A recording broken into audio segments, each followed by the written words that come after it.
There are several factors that led those of us at UK to think about the development of a practice doctorate. The first set of issues has to do with what was going on in the healthcare system.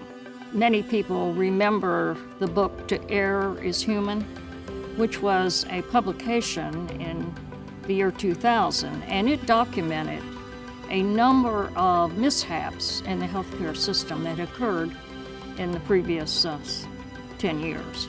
And nurses were confronted with so many calls on their time and attention, sometimes diverting them from good patient care. A second thing is some of the things that were happening to nurses and the state of nursing. It turns out that there was some data in the late 1980s on the level of education of nurses in leadership roles in healthcare settings. And that data was very disturbing because the level of education was not what we would want it to be.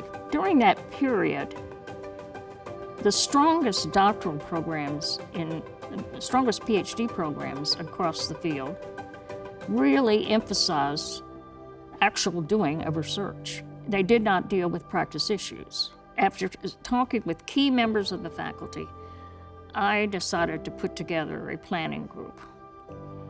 And our title originally for that was for a professional doctorate. That committee was chaired by Dr. Marcia Stanhope, who was our associate dean. And on that committee were some key people who represented practice and as well as doctoral education, PhD-wise, as well as long experience in nursing education. One was Dr. Julia Sebastian, who is currently the dean at the University of Nebraska, so she was very much engaged in practice activities as well as her academic role.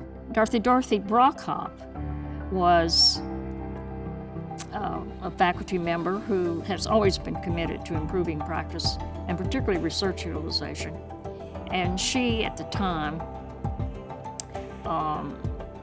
was involved in our undergraduate program as well as our PhD program. Dr. Judy Daniels was a family nurse practitioner who was engaged as a member of our faculty and in one of our practice settings. Dr. Lynn Hall was actually very much involved in teaching in our PhD program and was directing that program.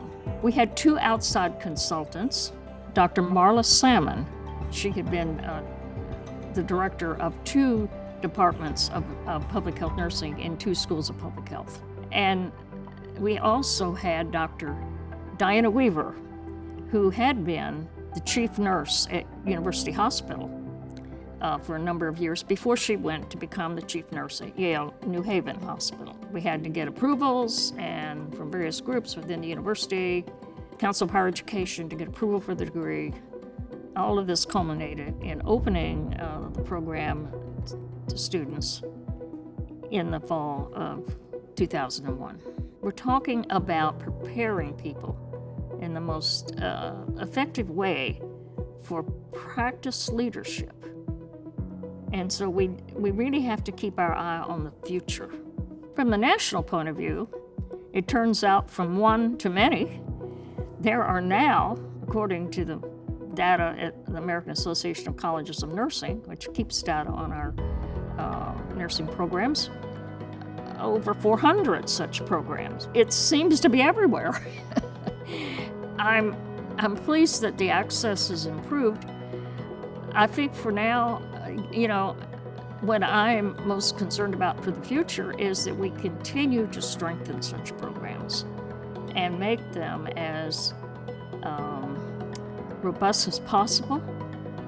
I think that we need to keep up with what's going on in the practice settings. In closing, I would like to say several things. One, I feel like all those people who have been engaged in helping develop this program and make it a reality need to be commended. Certainly personally appreciate their contributions. There are many. There are faculty, a lot of staff, the program directors, and there have been others who have represented us at the national level. So our program has really not only led here in Kentucky, but I think it's had an impact on what happened at the national level.